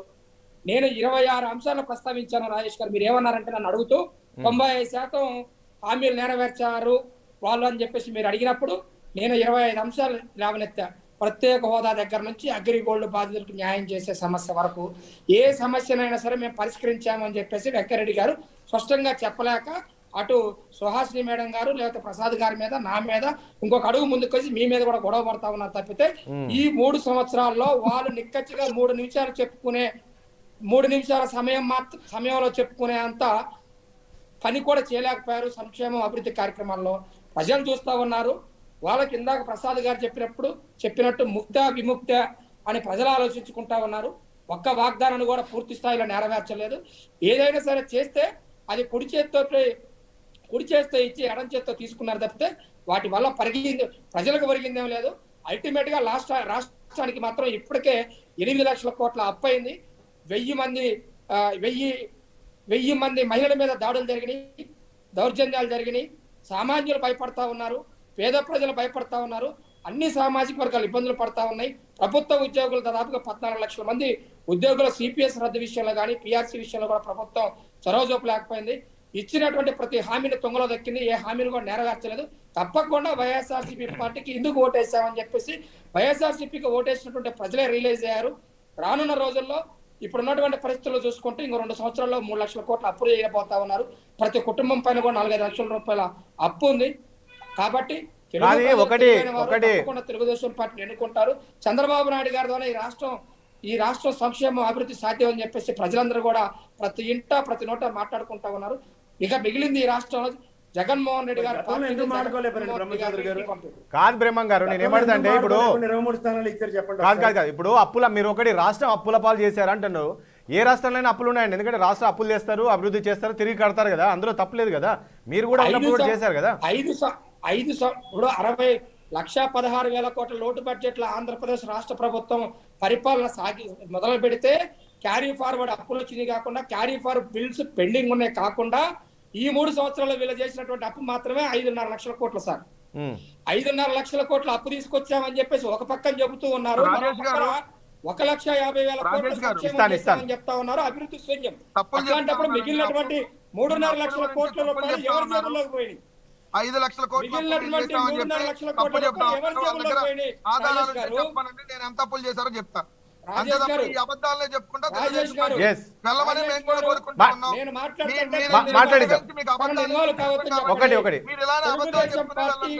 తెలుగుదేశం పార్టీ అధికారం చేపట్టేటప్పటికి 5 లక్షల కోట్లు అప్పు అయిందంట. 5 లక్షల కోట్లు ఎవరు చేశారు సార్ అప్పు? 5 లక్షల కోట్ల రూపాయలు అప్పు చేశారు, 1,00,000 కోట్ల రూపాయలు సంక్షేమం అన్నారు, మిగిలిన 3 లక్షల రూపాయలు చెప్పండి సమాధానం. సార్ ఆంధ్రప్రదేశ్ రాష్ట్ర అప్పు ఎంత బ్రహ్మం చౌదరి గారు? ఏంటండి ఆంధ్రప్రదేశ్ రాష్ట్ర అప్పు ఎంత? 8 లక్షల కోట్ల రూపాయలు. ఈ రోజు ఏ ఊర్లో? రాష్ట్రంలో ఎక్కడ చూపించండి మీ దగ్గర లెక్కలు ఉంటే. 8 లక్షల కోట్లు బుగ్గన రాజేంద్రనాథ్ గారు ఏం చెప్పారు? ఎవరు చెప్పారు 8 లక్షల కోట్ల అప్పు? మీరు డిబేట్ లో 8 లక్షల కోట్ల నొకల్లో నగరానికి 9 లక్షల కోట్లు ఎంత చేసినా ఒకటి కాదు. ఓకే నేనేమంటున్నా అంటే వెంకరెడ్డి గారు ఒకటి ఎంత చేసినా కూడా రాజేష్ గారు నేనేమంటున్నా వెంకరెడ్డి గారు తప్పులేదు. నేనేమంటున్నా చేసినా తప్పులేదు, చేస్తారు, రాష్ట్ర అభివృద్ధి కోసం చేస్తారు, మళ్ళీ తిరిగి కడతారు. ఇప్పుడు పక్కన ఉన్న రాష్ట్రం తెలంగాణ లేదా? తెలంగాణ మిగులు రాష్ట్రం ఉన్నాయి. ఈ రోజు 2 లక్షల కోట్లు అప్పు కాలేదా? ఇది దుర్మార్గం కదా. నేను అదే ఇప్పుడు రాష్ట్ర నీ పక్క రాష్ట్రం తెలంగాణ చెప్తున్నా, మిగులు రాష్ట్రం ఉన్న తెలంగాణ 2 లక్షల కోట్లు అప్పు అయింది. అవుతుంటది, తెస్తుంటారు, కడతారు, మళ్ళీ చేస్తారు, మళ్ళీ కడతారు, చేస్తుంటారు. దాన్ని కన్సిడర్ కాదని నేను చెప్తున్నా కదా. రాజేష్ గారు నేను అప్పుల లెక్క చెప్తున్నా, టైం ఇవ్వండి. చెప్పండి. 7 లక్షల కోట్లు. మీరు 9 మీరు చెప్పండి మీ లెక్కలేదు. వెంకరెడ్డి గారు రాష్ట్రం అప్పు ఒక విధంగా చేయాల, కార్పొరేషన్స్ ఏర్పాటు చేసుకుంది, తర్వాత ఒక ఫైనాన్స్ కార్పొరేషన్ ఏర్పాటు చేసుకుంది. అన్నిటికి కూడా రాష్ట్ర ప్రభుత్వమే షూరిటీ ఇచ్చింది. రాష్ట్రంలో ఏ కార్పొరేషన్ నుంచి తీసుకొచ్చినా లేకపోతే ఏ యొక్క వేరే ఇప్పుడు ఎస్సీ కార్పొరేషన్ లేకపోతే all corporation skill development corporation తరఫు నుంచి తీసుకొచ్చినా లేకపోతే కొన్ని ల్యాండ్స్ అమ్మినా కొన్ని ల్యాండ్స్ నుంచి అప్పులు తీసుకొచ్చినా కూడా మొత్తం మీరు 8 లక్షల కోట్ల రూపాయలు అప్పులు తీసుకొచ్చారు. 1,50,000 కోట్ల వినండి, 1,50,000 కోట్ల రూపాయలు 1,50,000 కోట్ల రూపాయలు మాత్రమే మీరు సంక్షేమం చేశారని చెప్పేసి అసెంబ్లీ సాక్షిగా చెప్పారు. మిగిలినటువంటి 3.5 లక్షల కోట్ల రూపాయలు ఎటు పోయినాయి మీరు చెప్పండి. రైట్, ఓకే వెంకరెడ్డి గారు ప్లీజ్ ఒకసారి ప్రసాద్ దగ్గరికి వెళ్ళేసి ఒక్క నిమిషం ప్లీజ్ ప్రసాద్ గారి దగ్గరికి వెళ్ళేసి ప్లీజ్ ఒక్క నిమిషం. రాజేష్ గారు దయచేసి ఒక్క నిమిషం వినమని చెప్పండి. రాజేష్ గారు బ్రహ్మం గారు ఒక్క నిమిషం. రాజేష్ గారు చెప్పండి. రాజేష్ గారు ఒక్క నిమిషం నాకు టైం ఇవ్వండి. చెప్పండి సమయం లేదు, చెప్పండి. ఒక్క నిమిషం నాకు టైం ఇవ్వండి. 2019 వీళ్ళు అధికారంలోకి వచ్చే రోజుకి 2,64,000 కోట్ల 451 కోట్ల రూపాయల అప్పు ఆంధ్రప్రదేశ్ కి వారసత్వంగా వచ్చింది కావచ్చు, లేకపోతే 14 నుంచి 19 వరకు తెలుగుదేశం పార్టీ చేసిన అప్పు కావచ్చు. ఆ తర్వాత 2020కి 3,07,000, 21కి 3,60,000, 22కి 3,98,000 అవి కాకుండా మిగతా అన్నిటిని కూడా వేస్తే వీళ్ళు చేసినటువంటి అప్పు 7,46,000 కోట్ల 86 ఓకే ఓకే ఓకే ఓకే. 7,46,000 కోట్ల రూపాయలు అప్పు చేశారు. ఇవన్నీ కూడా ఆన్లైన్ లో ఈ వైఎస్ఆర్సీపీ ప్రభుత్వం పెట్టినటువంటి బడ్జెట్ అండి. తప్పుదో పట్టిస్తా ఉంది. ఎట్లా రాజేష్ గారు ఎలా చెప్పండి, ఎలా తప్పుదో పట్టించి చెప్పండి. నాకు ఇస్తారా టైము? ఇస్తా ప్రసాద్ గారు, మీకే ఇస్తా, నెక్స్ట్ మీకే ఇస్తా. 2014లో రాష్ట్రం విడిపోయే నాటికి ప్రభుత్వ రుణం పబ్లిక్ అకౌంట్ కింద తీసుకున్నటువంటి అప్పులు 1,20,556 కోట్లు. ప్రభుత్వ గ్యారంటీతో ప్రభుత్వ కార్పొరేషన్ ద్వారా తీసుకున్న రుణం 14,028 కోట్లు. ప్రభుత్వ గ్యారంటీ లేకుండా తీసుకున్న కార్పొరేషన్ రుణం 18,374 కోట్లు. మొత్తం కలిపి మొత్తం రాష్ట్ర అప్పులు 1,52,958 కోట్లు. ఇది విభజన నాటికి, అంటే ఇది కార్పొరేషన్ లో గ్యారంటీ లేకుండా మొత్తం కలిపి. చంద్రబాబు నాయుడు గారు దిగిపోయే సమయానికి ఆ 1,20,556 కోట్లది 2,68,115 కోట్లు అయింది. అది ప్రభుత్వ రుణం పబ్లిక్ అకౌంట్ ద్వారా. కార్పొరేషన్ రుణం ప్రభుత్వ గ్యారంటీతో తీసుకుంటే అంతకుముందు 14,000 కోట్లు ఉంటే అది 63,644 కోట్లు అయింది. ప్రభుత్వ గ్యారంటీ లేకుండా తీసుకున్న కార్పొరేషన్ రుణం 18,000 కోట్లు ఉన్నది 55,108 కోట్లు అయింది. మొత్తం 3,56,868 కోట్లు మొత్తం కలిపి. మేము అధికారంలోకి వచ్చినాక మొన్న మార్చి 2022 వరకు మొత్తం 3,90,610 కోట్లు అప్పు, అంటే అది 2,68,000 కోట్లు ఉన్నది 3,90,000 కోట్లు అయింది. ప్రభుత్వ గ్యారంటీతో తీసుకున్న రుణం 63,000 కోట్లు ఉన్నది 1,17,000 కోట్లు అయింది. రుణం 55,000 కోట్ల నుంచి 75,000 కోట్లు అయింది. మొత్తం కలిపి మనం కార్పొరేషన్ రుణాలు చూపించండి దీంట్లో. అవి కూడా వేసుకున్నా కూడా 5,83,000 కోట్లు. 10 లక్షల కోట్లు లేదంటే 100 లక్షల కోట్లు. చూడండి, ప్రజలు నిర్ణయిస్తారులే. ఎవరెన్ని చెప్పినా ఒకటి వెంకటరెడ్డి గారు, ఎవరెన్ని చెప్పినా వెంకటరెడ్డి గారు ఎవరెన్ని చెప్పినా ప్రజలు నిర్ణయిస్తారు. కాదు, ప్రజలు నిర్ణయిస్తారు, ప్రజలు చూస్తున్నారు కదా. ఓకే ప్రసాద్ గారు, ఒక విషయం చెప్పండి. ఈ వైసీపీ పాలన 3 ఏళ్ళు చూసాం. ఈ రెండేళ్లలో రాష్ట్ర భవిష్యత్తు ఎలా ఉండే ఛాన్స్ ఉంది అనుకోవచ్చు. ఇప్పుడు క్యాబినెట్ కూడా మార్చేశారు, కొత్త క్యాబినెట్ వచ్చింది. ఇటు ఎమ్మెల్యేలు కూడా గడపకు వెళ్తున్నారు. సార్ చెప్పండి. ఎర్రిపోయి మొర్రిపోయి వచ్చినట్టుంది ఇక్కడ. ఫస్ట్ ఆఫ్ ఆల్ ఉన్న గత కేబినెట్ మినిస్టర్లు ఏం ఉద్ధరించి ఊళ్ళేరని ఈ కొత్త కేబినెట్ వచ్చి వీళ్ళు ఏం చేస్తున్నారు? మూతి తెల్లారక మునుపు బస్సు యాత్ర మొదలెట్టారు. సామాజిక న్యాయం అట. ఇది చాలా ఆశ్చర్యకరంగా ఉందండి. 75 ఏళ్ళు బట్టి ఆ మహానుభావుడు అంబేద్కర్ గారు రాసిన రాజ్యాంగంలో ఎంత అప్లిఫ్ట్మెంట్ జరుగుతుందో వీళ్ళకి తెలియదా? అది వీళ్ళు వినూత్నంగా వీళ్ళేమైనా ఫస్ట్ టైం చేశారా? ఇలాంటి గడిచిన ప్రభుత్వాల్లో ప్లీజ్ మాట్లాడు వెంకటరెడ్డి గారు, ప్లీజ్ అందరికి అడ్డు తగలకండి. అందరికి అడ్డు తగలకండి. వెంకటరెడ్డి గారు అడ్డు తగలకండి దయచేసి. వెంకటరెడ్డి గారు అడ్డు తగలకండి. మీరు వాళ్ళు మాట్లాడిన తర్వాత మీరు మాట్లాడండి. ఎందుకు అడ్డు తగులుతారు? ప్లీజ్. థ్యాంక్ యూ రాజేష్ గారు గుర్తించినందుకు. Right, thank you. కూర్చో. అందరికి చెప్తున్నాను, మీరు వింటలేరు కానీ ఫ్రస్ట్రేషన్ లో ఉన్నట్టున్నారు. ఒకటి మాట్లాడండి. బీసీలకి 4 రాజ్యసభ ఇచ్చారు. దీన్ని అంటారు నక్కపుట్టు 4 ఆదివారాలు వదలట. నేను చూసిన ప్రపంచం ఎవరు చూడలేదు అన్నట్టు. ఇలాగా వీళ్ళు చెప్పిన మాటలు వింటే చాలా చెవుల్లోంచి రక్తాలు వస్తాయి. ఇప్పుడు ఒక తెలుగుదేశం పార్టీ బీసీ పునాదుల మీద ఏర్పడిన పార్టీ బీసీ అప్లిఫ్ట్మెంట్ కోసం 40 ఏళ్ల బట్టి కృషిలో వాళ్ళు ఏం చేయలేదు. కాంగ్రెస్ పార్టీ రోటీ కపడావర్ మకాన్ ఇలాంటి నేపథ్యాల్లో అప్లిఫ్ట్మెంట్ కోసం ఇచ్చిన రిజర్వేషన్లు, ఆ మహానుభావుడు అంబేద్కర్ రాజ్యాంగం కాంగ్రెస్ ఆయనలో రాసిన రాజ్యాంగంలోనే వాళ్ళు అప్లిఫ్ట్మెంట్ చేయలే. వీళ్ళే వాళ్ళు స్టార్ట్ చేశారు, వీళ్ళే ఇచ్చారు అని మాట్లాడితే మనం దానికి ఆహా వాహా అని చెప్పాలి. ఓవరాల్ గానండి ఎప్పుడైనా సరే దేశంలో ఒక అప్లిఫ్ట్మెంట్ కోసం ఉన్నత స్థానాల్లో ఉన్న వాళ్ళ కోసం పరిరక్షించే నేపథ్యంలో ఖచ్చితంగా ఈ సామాజిక వర్గాలకి కేటగారికల్ గా ఇవాళకి కూడా ఎస్సీ ఎస్టీ రిజర్వేషన్ నియోజకవర్గాలు లేవా? దేనికోసం ఇస్తున్నారు వాళ్ళకి? ఖచ్చితంగా సమాజంలో వాళ్ళు కూడా మనతో పాటు ఈక్వల్ గా పెరగడానికి. ఇలాంటి వాటిలో లేదో వినూత్నంగా ఒక 5 డిప్యూటీలు ఇచ్చాం, 5 ఎస్సీలకు ఇచ్చాం, బీసీలకు ఇచ్చాం. ఎస్సీ ఎస్టీ నియోజకవర్గాల్లో ఎస్సీ ఎస్టీలో పోటీ చేస్తారు సార్. మిగిలిన వాటికి సంబంధించి మీరు అన్నట్టుగా 50% ఎస్సీ ఎస్టీ బీసీ మైనార్టీలకు అంతకుముందు ఎవరెవరా మీరు అది తెలుసుకోకుండా ఆ కాంగ్రెస్ ఇవ్వలేదు. చెప్పరా మీరు ఎంత ఇచ్చారా? మీరు ఎంత ఎవరు ఇచ్చారు సార్ చెప్పండి. మీరే ఇచ్చారండి. 17 మంత్రి పదవులు ఇచ్చాం. సరే ఇచ్చారు, ఏం చేయండి? ఎంతమంది డమ్మీ కలిగి ఇస్తే లాభం ఏంటి? ఉపయోగం ఏంటి చెప్పండి. ఆ మంత్రి వల్ల ఒక ఉపయోగం చెప్పండి. ఓహో వాళ్ళకి ఎందుకు ఇచ్చారని అంతే. వాళ్ళకి ఇస్తే మన ఎందుకు ఇచ్చారు? అలా కాదు, వాళ్ళంతా డబ్బులు అంటారు. ఉపయోగం ఏంటి? ఓ డిబేట్ లో నాకు మీలంటే బీసీ కార్పొరేషన్ లో ఎంతో మంది ఒక్కొక్కరికి ఒక కార్పొరేషన్ ఇచ్చారు. జన్మదినాలు కేకులు కట్ చేసుకోవడానికి వాడుకుంటారు కార్పొరేషన్ భవనాన్ని. బాగా చెప్పారండి. ఇలాంటి వాటి కోసం అసలు నేను చెప్పడం మీ ప్రతినిధి చెప్పాడు, మీ అధికార ప్రతినిధి చెప్పాడు, నేను చెప్పడం కాదు. తెలుసుకుని మాట్లాడండి. 56 కార్పొరేషన్లు అంత ముందు లేనటువంటి అన్ని లేవు, గుర్తించిస్తే మీరే కులాలు గుర్తించారు.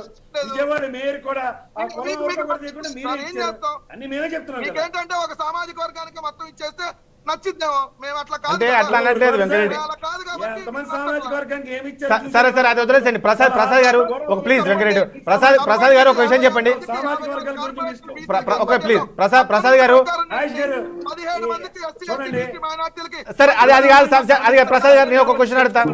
ప్రసాద్ గారు ప్లీజ్. వాళ్ళ నలుపుని వాళ్ళు తెలుసుకోకుండా ఎంతసేపు మేము ఎర్రగా ఉన్నాం. సార్ ప్రసాద్ గారు ఒక ప్లీజ్ ప్రసాద్ గారు ఒక క్వశ్చన్ ఆన్సర్ చెప్పండి ప్లీజ్. అభివృద్ధి అనే పదానికి అర్థం తెలియకుండా సంక్షేమం అనేది కేంద్ర ప్రభుత్వ చేయూత పథకాలని వీళ్ళేదో చేస్తున్నట్టుగా చేసుకుని నటిస్తూ కాలయాపన చేస్తున్న ఈ 3 సంవత్సరాల ప్రభుత్వం రాబోయే 2 ఏళ్లలో ఈ సంక్షేమాన్ని కనీసం కంటిన్యూ చేస్తుందో చెప్పమని చాలు. సార్ ఈ ప్రసాద్ గారు ఈ రోజు టీడీపీ కనీసం కంటిన్యూ అవుతుందా?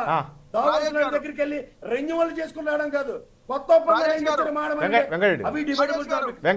ఒక్క నిమిషం. కొంతమంది జర్నలిస్టులకి కొన్ని రాజకీయ పార్టీలకి బుద్ధి వచ్చేలాగా ఈ 3 ఏళ్లలో మమ్మల్ని కూడా యాడ్ చేసిండి. మళ్ళీ అధికారులు మళ్ళీ వచ్చేస్తారు రాని మిషన్లు పట్టుకెళ్ళి నొక్కకుండా వచ్చేస్తే మీకే మేనేజ్ చేశారు తప్పుడు. ఎందుకంటే మీరు ఎటువంటి కక్షతో మాట్లాడతారో క్లారిటీగా అర్థం అవుతుంది. వాళ్ళకి సంక్షేమం అంటే ఏ పప్పు బెల్లాలు పంచుతారో అని ఓ పక్క, ఏం కేంద్ర ప్రభుత్వం ఇస్తుందని ఇంకో పక్క. మేము మంచుకున్నాం అంటే మీరే చదువుతారు. ఒక క్లారిటీ మీకన్నా ఉండాలి కదా. పప్పు బెల్లాలు 3 సంవత్సరాలు అయింది. పోలవరంలో తమిళ్లో మాట్లాడిపోయాడు ఆ మంత్రి. చదువుతారు అంటే కేంద్ర ప్రభుత్వం అడుగుతుందా లేదా మంత్రి కేంద్ర ప్రభుత్వం మీరు కన్ఫైన్ అయి మాట్లాడండి. 3 వర్షాలు మీరే చదువుతారు కదా. బెల్లాలు ఇస్తున్నారని మీరు అంటారు. ఎవరు ఇస్తున్నారంటే కేంద్ర ప్రభుత్వం ఇస్తున్నారు. 2 అడుగుతుందని మీరే చదువుతారు అంటే కేంద్ర ప్రభుత్వం. నేను చెప్పలే మీరు అన్వయించేసుకోండి. ఆంధ్రప్రదేశ్ రాష్ట్రం అది అయిపోయింది ఇది అయిపోయింది. సరే ఓకే వెంకటరెడ్డి గారు దయచేసి ఒక నిమిషం. ప్రసాద్ గారు ఒక విషయం చెప్పండి. ఈ రోజు ఒక ప్లీజ్ వెంకటరెడ్డి నేను అడుగుతా ఉండే ఒక నిమిషం. ప్రసాద్ గారిని అడుగుతాను. ప్రసాద్ గారు ఒక విషయం చెప్పండి. ఈ రోజు టీడీపీ ఛార్జ్ షీట్ ఏదైతే విడుదల చేసిందో ఇందులో వాస్తవం ఉందా? నిజం చెప్పండి. ఒక అనలిస్ట్ గా చెప్పండి. మీరు న్యూట్రల్ గా చెప్పండి. ఈ రోజు టీడీపీ ఏదైతే విడుదల చేసిన ఛార్జ్ షీట్ లో మొత్తం అంటే జగన్ ప్రభుత్వం ఏమీ చేయలేదనే విధంగా వాళ్ళు ఈరోజు ఆ ఛార్జ్షీట్ విడుదల చేశారు. ఈరోజు ప్రభుత్వం ఏం చేయకుంటే తర్వాత జరిగిన ఎన్నికల్లో ఎందుకు వైఎస్ఆర్ కాంగ్రెస్ పార్టీ గెలుస్తుంది? ప్రజల నుంచి తిరగబడతారు కదా ప్రజలు. ఒకళ్ళు నామినేషన్ లేకుండా ఉపసంహరించుకున్న వాళ్ళు ఒకరు, ఇంకోళ్ళేమో గ్రౌండ్ లెవెల్లో ఒకరితో వాళ్ళు కోయిలేషన్ చేసుకుని ముక్కుతో మూలుతో 2 పార్టీలు నిలబడతాయి. లోకల్ బాడీ ఎలక్షన్స్ లో రూలింగ్ పార్టీకి 200% ఎడ్జ్ ఉంటుంది. దాన్ని విశ్లేషించమంటే ఎవరి వల్ల అవుతుంది సార్? ఏంటి సుహాసిని ఆనంద్ గారు, కేంద్ర ప్రభుత్వం నుంచి ఏం పథకాలు రావట్లేదు, కేంద్ర ప్రభుత్వం నుంచి ఏంటి రావట్లేదా, నిధులు రావట్లేదా రాష్ట్రానికి? ఏంటండి ఇప్పుడు ఎన్ని గ్రాంట్లు ఇచ్చారు చెప్పండి మేడం. గతంలో ఇప్పుడు గత ప్రభుత్వం ఇప్పుడు అలయన్స్ లో ఉన్నప్పుడు ఓన్లీ 2,60,000 టిడ్కో హౌసెస్ కట్టిందండి గత ప్రభుత్వం కేంద్రం చేయూతతో. అది కూడా ఇవ్వట్లేదు కదా ఇప్పుడున్న ప్రభుత్వం. మేమన్నది తీసుకొచ్చినవి ఉన్నవి వాళ్ళు ఇవ్వలేకపోతూ ఎస్క్రో అకౌంట్స్ క్రియేట్ చేసి ఇప్పుడు గత ప్రభుత్వాన్ని ఎంతసేపు వీళ్ళు విమర్శించడం ఓకే. ఇప్పుడు వాళ్ళు చేసినవన్నీ తప్పుదాల్లో ఇప్పుడు పీడీ అకౌంట్స్ క్రియేట్ చేశారు వాళ్ళు. 56,000 పీడీ అకౌంట్స్ గత ప్రభుత్వము. ఎవ్వరూ కూడా 8,000 కోట్లు 58,000 కోట్లు 56,000 పీడీ అకౌంట్స్ లో. సో అది ఎక్కడా కనివినియరు కానీ అదివన్నీ కూడా వాళ్ళు సమాధానం చెప్పుకోలేని పరిస్థితి. 2019లో ప్రజలు ఏ విధంగా వాళ్ళకి సమాధానం ఇచ్చారో మనం చూసాం. ఇప్పుడు ఏదో ఒక పక్కన చూడండి మహానాడులోను ఇటు ఇక్కడ కూడా సేవ్ వాటిలో ఏంటంటే మీరు ఇచ్చిన కన్సాలిడేట్ లో ఎన్ని ఇప్పుడు ఒక కార్పొరేషన్ మీరు ఇచ్చారు. ఇప్పుడు వీళ్ళైతే 56 కార్పొరేషన్లు పెట్టారు. గతంలో ఒక కార్పొరేషన్ కి ఇచ్చిన దాన్ని ఒక్కొక్క కార్పొరేషన్ కి ఏ విధంగా అలొకేషన్స్ అట్లా పీడీ అకౌంట్స్ అంటారు. మీరు కానీ పీడీ అకౌంట్స్ కూడానండి 1500 నుంచి 2,000 అకౌంట్స్ వరకే ఉంటాయండి. దానికి ఒక లిమిట్ ఉంది. పీడీ అకౌంట్స్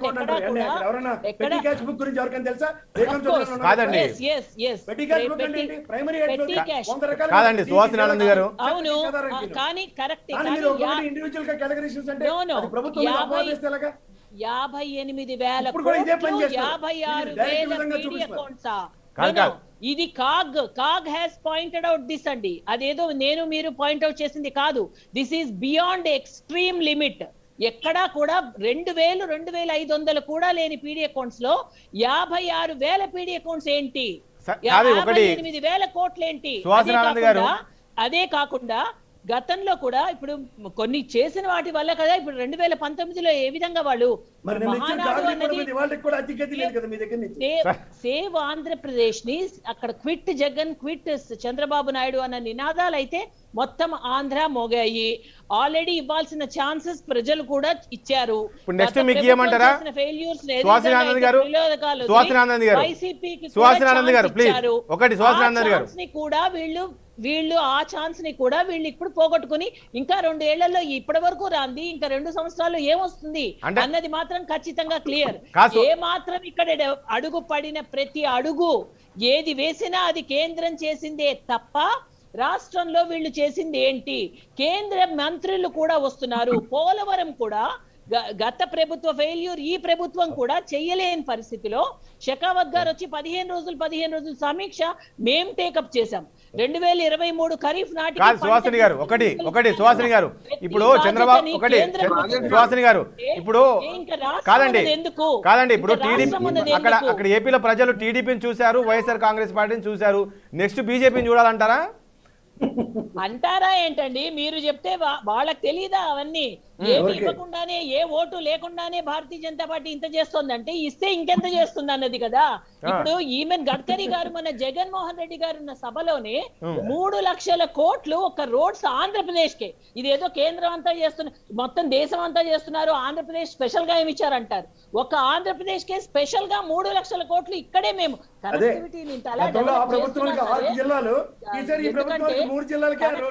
కనెక్టివిటీని మనం పెంచుతున్నా సరే వీళ్ళు ఏమాత్రం అసలు ఒక బిజినెస్ కానీ ఒక పరిశ్రమల పెట్టుబడిలో కానీ ఇంత కనెక్టివిటీ ఉన్నా, ఇంత నేచురల్ రిసోర్సెస్ కాదండి. ఒకటి సుహాసిని ఆనంద్ గారు, సుహాసిని ఆనంద్ గారు రాష్ట్రంలో పెట్టుబడులు రావాలంటే ఇండస్ట్రియల్ ఇన్సెంటివ్స్ కావాలి కదా, ప్రత్యేక ప్యాకేజ్ కావాలి కదా. ఏవి హలో ప్రత్యేక ప్యాకేజ్ లోనే ఉంటాయి ఇన్సెంటివ్స్, హోదాలో ఇన్సెంటివ్స్ అండి. అది ఒకసారి రీఆర్గనైజేషన్ యాక్ట్ ఒక్కసారి చూడండి. నేను అక్కర్లేదు. స్పెషల్ ఏదైతే మీరు స్పెషల్ స్టేటస్ లో వితౌట్ ఇన్సెంటివ్స్, అందువల్లనే దట్ ఈస్ నాట్ యూస్ఫుల్. దానికన్నా ప్యాకేజ్ జగన్మోహన్ రెడ్డి గారు అపవాదం మోస్తున్నారు. ప్యాకేజ్ లో యూజ్ చేసుకోవట్లేదు. Package is like buffet. Package లో అన్ని రకాల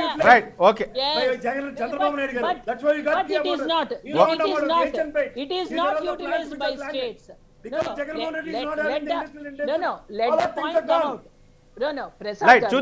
చూద్దామండి. సుహాసిని ఆనంద్ గారు థ్యాంక్ యూ అండి. అది వెంకటరెడ్డి గారికి, బ్రహ్మచౌదరి గారికి, ప్రసాద్ గారికి ధన్యవాదాలండి. చర్చలో పాల్గొన్నందుకు ప్లీజ్ ధన్యవాదాలు మీ అందరికి కూడా. మొత్తానికి చూసాం కదా వైఎస్ఆర్ కాంగ్రెస్ పార్టీ ఏదైతే ప్రభుత్వం అధికారం చేపట్టి 3 ఏళ్ళు అయిందో ఈ 3 ఏళ్ళలో జరిగిన పరిస్థితి చూస్తే మరి ఈ 2 ఏళ్ళు సమయం ఉంటుంది. ఈ 2 ఏళ్ళలో మరి ఎలాంటి పథకాలు తీసుకురాబోతుంది, ఎలాంటి సంక్షేమ పథకాలు ముందుకు వెళ్ళబోతుంది, ప్రజల్లోకి ఎలాంటి పథకాలు తీసుకెళ్ళబోతుంది, ప్రజలు ఏ రకంగా ఆశీర్వదిస్తారు ఏంటి ఈ జగన్మోహన్ రెడ్డి అనేది మరో 2 ఏళ్ళు చూడాల్సి ఉంటుంది. ఎందుకంటే 2 ఏళ్ళు ఇంకా అధికారం ఉంటుంది. చూద్దాం ఏం జరగబోతుందో మరి ఈ 2 ఏళ్ళలో. ఇది వాళ్ళ చర్చ. మళ్ళీ కలుద్దాం. చూస్తున్నాండి 60